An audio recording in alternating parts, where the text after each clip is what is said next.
Every fan of WWE games has their favourite storylines from the careers, the seasons and the story modes over the years. But I feel like everyone has that one storyline that just sticks with them forever. And for me, that was the faction storyline from Smackdown Here Comes the Pain. 17 years after first playing through this storyline, and now I finally get to talk about this amazing story in depth.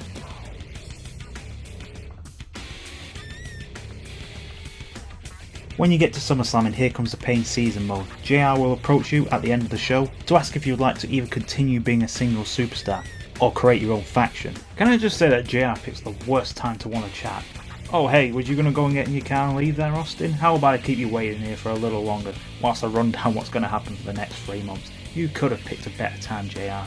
Anyway, either option will begin a mandatory 3-month storyline that both end at Survivor Series. Upon choosing the faction option, you'll see JR backstage the next night on Raw, thankfully not after the show when I'm about to leave, to get this faction thing really going. He'll ask who you want in the faction, and then it's totally up to you who you pick next. Anyone from the Raw roster can be chosen, and the season mode will even take notice that as a face superstar, you've just chosen a heel who you've most likely crossed paths with a few times by now. So if you did pick a heel, JR will be like, whoa there buddy, that's your enemy that you're trying to get into your faction, hold on, that's just not happening.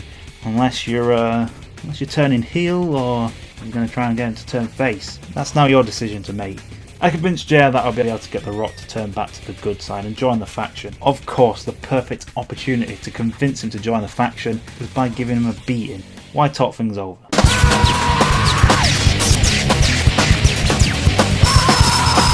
Now after that beating, shake my hand, Rocky. Yeah, I'm not surprised. Who would have thought punching someone in the head would work? As you go into week 2 with probably the most loneliest faction of all time, you are once again in the main event, but this time it's against Triple H. Triple H attacks after the match and it looks like you're about to take a huge beating until someone makes the save. That someone being The Rock. Now it's not known if a few of those punches eventually got to The Rock and he changed his mind, or he was just messing with us, but that doesn't matter. No pun intended.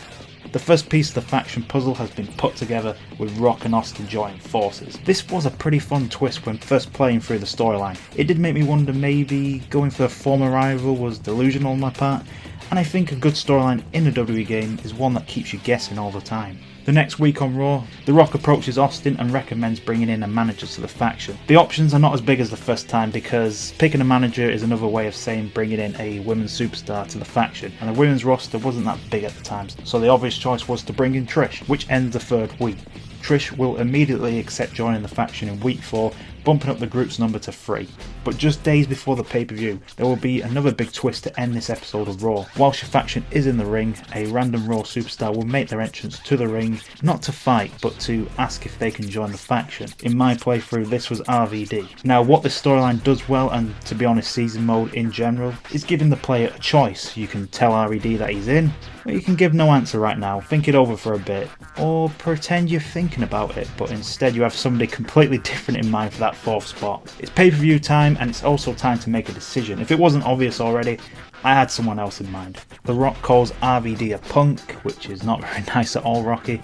But yeah, I chose someone else, and after having this match with Kane at the pay-per-view, the faction gets together in the ring to make that big announcement. That announcement being that Shawn Michaels is joining the faction, to the surprise of King and JR, who thought RVD was going to be the pick. Yeah, I give you a little swerve there. The announcements don't stop there though.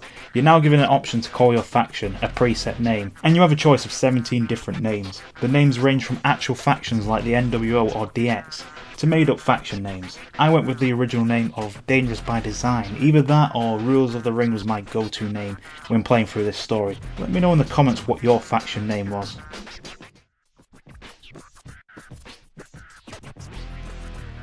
So the pay-per-view ends with Dangerous by Design in the ring. The faction is formed, all is looking great, but you also gain the attention of someone you do not want to gain the attention of. Dangerous by Design are seen in the ring to kick off Raw after the pay-per-view, and after The Rock introduces everyone else, he gets to you, but it's cut off by Vince McMahon, who doesn't look too pleased.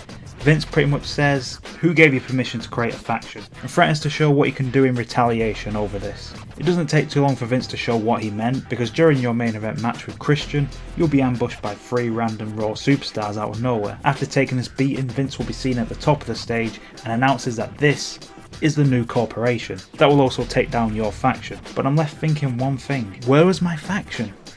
This is the worst faction ever. Thanks for the help, guys. But I've got to say, Goldberg, Triple H and Kane, that might be the most random yet awesome faction that never happened. It literally makes no sense, but damn, that's a great group right there. To start off the next week, your faction is seen leaving their private and expensive bus. You've probably already got a good idea what is going to happen with that bus, and it ain't going to be good. So on this show, it's about the corporation counteracting Trish being in your group. You'll see Jazz beating up Trish, and it's assumed that she joins the corporation with nothing much else happening that night, other than a tag team match between the two rival factions. As the show enters the third week in the second month, Triple H officially confirms Jazz as a member of the corporation, with a mixed tag team match being made for the main event. After the match is over, you'll see Vince in the parking lot behind your faction's bus. Yeah, you know where this is going. Triple H destroys the bus, ending its 2-week existence. Rest in peace, Dangerous by Design Express.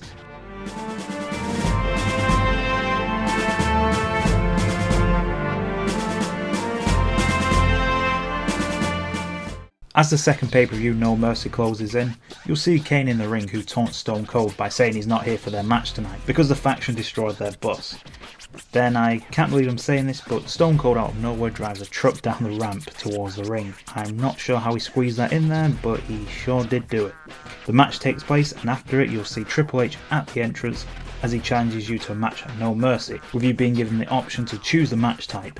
Triple H says he'll give you No Mercy because the pay-per-view's called No Mercy. Get it? Oh, okay, moving on. Win or lose against Triple H, after the match you'll be seen in the middle of the ring being beaten up by Triple H, when all of a sudden RVD makes a shock appearance for the save and he's turned heel. Yeah, RVD will attack you and all signs point to him joining up with Vince's corporation. You just had to call him a punk, didn't you, Rock?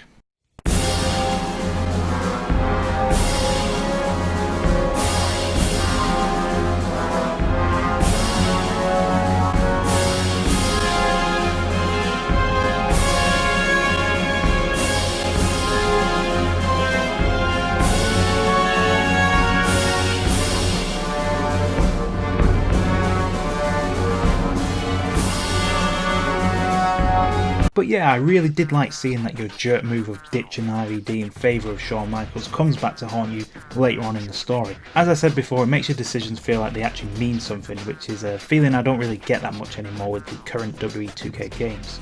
Back to the story, and you see Triple H and RVD celebrate to end the pay-per-view as the storyline is about to hit the beginning of the end. But that doesn't mean there's no more surprises in this story. That's the end of part 1 to this amazing storyline. Make sure to check that for part 2, which will drop this week. It'll include the end of this storyline along with my overall thoughts of this storyline. Until then, make sure to like the video if you enjoyed it, leave comments about your favourite moments in this storyline up until now for spoiler reasons, and to make sure you get notified when part 2 drops, make sure to subscribe with notifications turned on. Thanks as always for watching, and I'll see you in part 2.